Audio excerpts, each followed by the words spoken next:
Good evening, I'm Scott Beadle with St. George News at 8. Chaos in the heart of London. 5 people are dead, including a police officer and a suspect. A number of others severely injured in an attack authorities are treating as a terrorist incident. Molly Hunter has the story. The attack started here on London's famed Westminster Bridge. A man plowing into pedestrians, killing a woman, before ramming a car into the gates around the Houses of Parliament. Police saying the man, armed with a knife, then breached security, attacked an officer who was guarding Parliament. The senior national coordinator has declared this a terrorist incident. Eyewitnesses described the scene as the chaos unfolded. Saw all this commotion. Looked over and saw a car crashed into a gate, a man down right next to that, and then saw police officers running around with machine guns. The suspect, believed to have acted alone, was reportedly seen waving a knife just before being shot dead by police. For now, investigators are treating this as an act of terror. Although we remain open-minded to the motive, a full counter-terrorism investigation is already underway. Wednesday's attack happened on the anniversary of the deadly suicide bombings in the Brussels airport and subway last year. One of the teens charged with the attempted murder of a 14-year-old Cache County girl was in juvenile court Tuesday for a preliminary hearing. Desiree Turner was found lying in a Smithfield canal, barely alive, shot in the back of the head last month. She remains in the hospital fighting for her life. During the hearing, 11 witnesses took the stand, but the most dramatic point may have been a video interview with Turner. It was taken from her hospital bed as she spoke with a detective on March 10th. She asked that detective who shot her. When the detective said it was her own friends, she was in disbelief. An Ogden man is facing multiple charges after police say he resisted arrest and allegedly assaulted a police officer.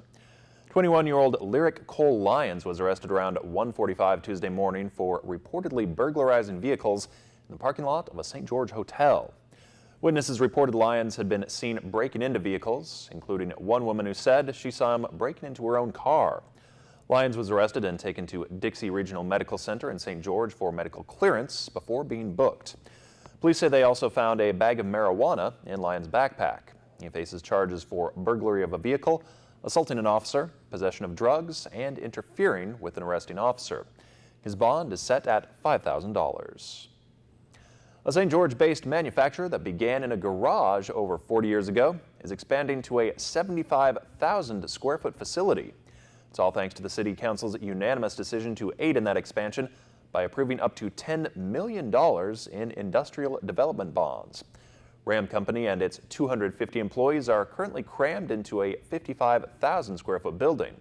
Ram will also be investing in the new $11 million facility. Ram Manufacturing will be able to use the city's name and issue bonds that they're at risk for, not the city, and the city's bond rating is not at risk, but it enables them to theoretically get a better rate and to be able to then use that to do their project. And so because of the economic development, the economic impact of that, it's a benefit to both them and the entire community, and so we're more than happy to lend our name to something like that. Even though the city isn't required, doesn't have any skin in the game, but they do have to give the state approval.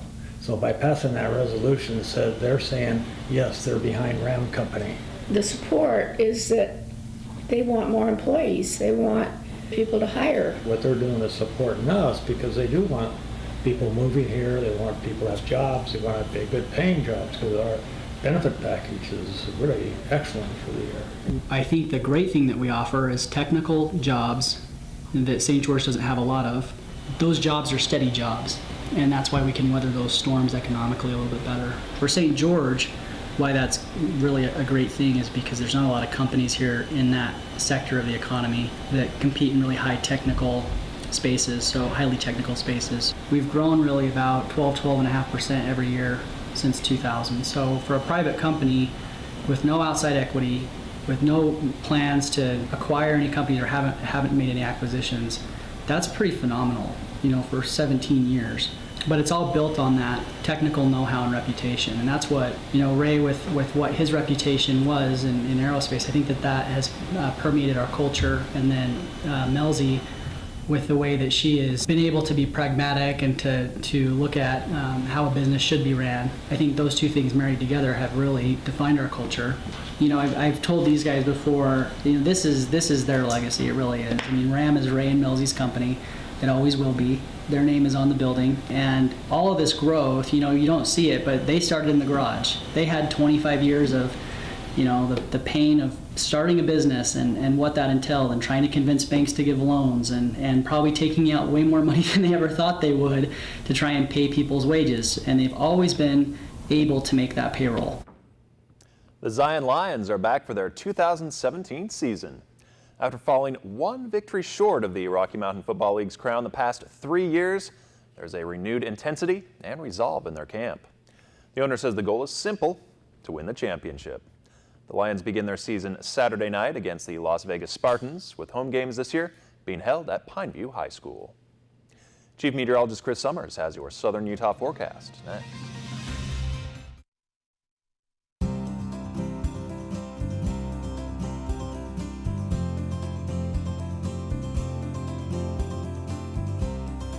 The weather tonight is brought to you by Premier Sleep Solutions.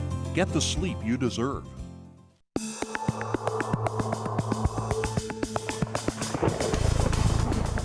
And welcome back, everyone. A good Wednesday evening to you. A little bit cooler out there today than we've been seeing the last several days, and this cool weather is going to hang around at least a couple more days. Highs into the upper 40s to low 50s for our Thursday. And National Weather Service has put some of the higher elevations underneath a winter weather advisory. That's the area here in white in parts of southern Utah, up near Cedar City and up near Beaver, seeing those winter weather advisories in effect. Could see a couple inches of snowfall with a system that moves through. I do think much of Cedar City is going to see mainly rain, maybe picking up 1 inch to 2 inches of snow, as temperatures should warm up pretty nicely, at least get above freezing by the time we get to the afternoon hours of our Thursday. So what else can we expect to see? Well, it's going to be chilly in southern Utah, that's for sure, at least chilly than we've been seeing the last couple of days. And become a little breezy too. A few scattered showers around, as we could see a few isolated showers develop across parts of the area as we get into Thursday afternoon. And as we get into our Friday then, temperatures do start to warm back up a little bit, at least getting back a little bit above average once again. By the time we get to the afternoon hours, we'll go with mostly sunny skies and pretty mild temperatures by Friday. But more rain chances do return as we head into the weekend, and that means temperatures, again, maybe on the cooler side once we get to early next week. But our surface map again showing just a big area of green on the map here in parts of southern Utah. Again, mainly going to see rain in most of the area, but again, the higher elevations getting above 8,000 feet, you may start to see some snowfall and could see some heavy snow in some of those higher elevations. That's why the winter weather advisory is in effect through much of Thursday. Also seeing some cooler weather move back into parts of California, and that will spread into our area by the time we get into the weekend. Also bringing another chance of rain back into the area by the time we get to the weekend as well. Here's a forecast for Cedar City. Then on your Thursday, again, a little bit of rain, maybe mixing some snow early in the day.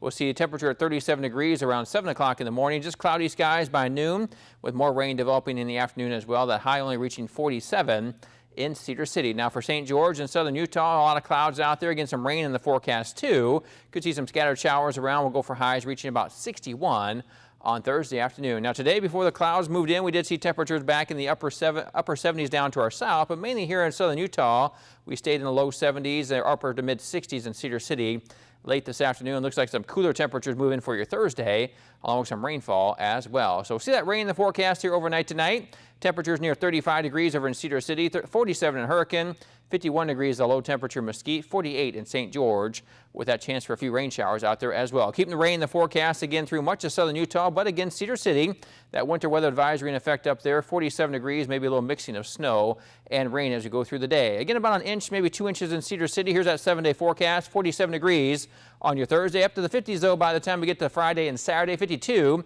And then back into the mid-50s by early next week. More chance to rain, too, as we get to about Monday and Tuesday. Here's a 7-day forecast for southern Utah and for St. George. Again, close to 70 degrees by the time we get to Friday. Then back into the upper 50s to low 60s on Saturday. Another chance of rain. And keeping a few rain chances in the forecast by early next week, as our high temperatures stay in the low to mid-60s through about Wednesday of next week. Right. So a little bit of winter left back in the forecast, especially in the higher elevations. A little bit of snow overnight tonight into early tomorrow. Thanks, Chris. Still ahead, you might call him a Picasso. The story when we come back.